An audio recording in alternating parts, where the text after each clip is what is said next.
Bonjour Frédéric Lenoir. Bonjour Daniel. Alors comme philosophe, vous vous intéressez à beaucoup de choses et notamment vous avez écrit un livre sur la sagesse. Qu'est-ce que c'est que la sagesse des animaux? Est-ce que déjà les animaux sont sages et qu'est-ce que c'est que la sagesse des animaux? C'est une bonne question parce que quand on parle de la sagesse, c'est vrai qu'on parle beaucoup de la sagesse humaine qui est liée beaucoup à la raison, à l'intelligence humaine, c'est-à-dire la capacité de gérer ses émotions, d'organiser sa vie, d'acquérir une liberté. Alors qu'on pourrait dire que la question ne se pose pas de la même manière pour les animaux. Alors je crois que la sagesse fondamentale finalement c'est la nature. Je pense que la nature a une sagesse. Il y a une sagesse qui fait que il y a des écosystèmes extraordinaires qui fonctionnent, c'est l'harmonie du monde si vous voulez. Ce que Spinoza a très bien défini en disant finalement Dieu c'est la nature, c'est-à-dire c'est cette harmonie qui fait que tout fonctionne de manière assez extraordinaire dans la nature, que lorsqu'il y a quelque chose, une espèce qui menace une autre, qui a un dérèglement, elle est éjectée, ce qui peut arriver à l'être humain, parce qu'on pourrait dire qu'on est devenu une sorte de virus pour la planète, donc attention à ne pas être victime de la nature, de la sagesse de la nature, qui pourrait décider dans sa grande sagesse de nous éjecter si on continue de se comporter comme ça.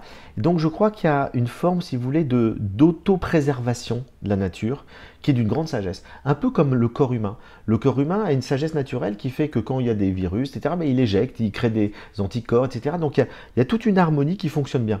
Et je crois que les animaux s'inscrivent dans cette sagesse de la nature.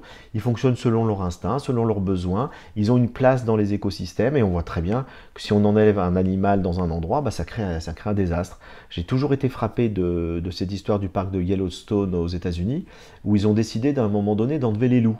Ils se sont dit, tiens, il y a trop de loups, c'est embêtant pour les promeneurs, on va les enlever. Puis ils sont aperçus après que les arbres étaient en train de mourir. Pourquoi? Parce que tous les cervidés étaient en train de bouffer l'écorce des arbres, parce qu'il y avait trop de cervidés, parce qu'on avait enlevé les loups. Et donc la nature fait bien les choses. Les espèces sont complémentaires, utiles les unes aux autres, utiles à l'ensemble, au bien commun de la vie sur Terre.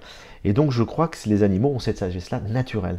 Nous, on l'a aussi d'une certaine manière, mais notre mental, notre cerveau surdéveloppé, je dirais, cette capacité d'abstraction qu'on a, fait qu'on est sorti de l'état de nature et qu'on est donc capable de faire des choses totalement irresponsables à cause de cette, entre guillemets, intelligence surdéveloppée.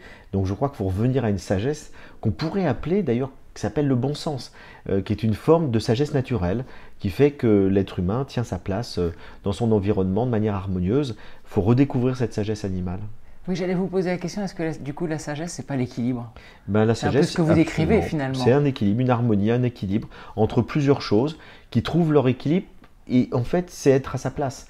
Et le sage, c'est celui qui accepte d'être à sa place, qui ne veut pas absolument monter au-dessus, c'est l'hubris chez les Grecs, c'est celui qui veut aller plus haut, et à force d'aller plus haut, de vouloir monter, de dominer, etc., et tout, il va s'effondrer, parce qu'il va créer un dysfonctionnement dans l'harmonie, il va déséquilibrer sa vie, la cité, la nature, et donc à ce moment-là, il sera éjecté, les dieux vont le punir, c'est ce que nous disent les mythes grecs.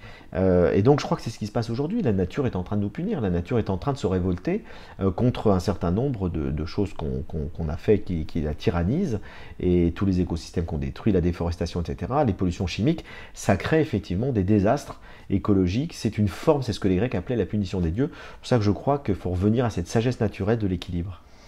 Vaste programme, merci.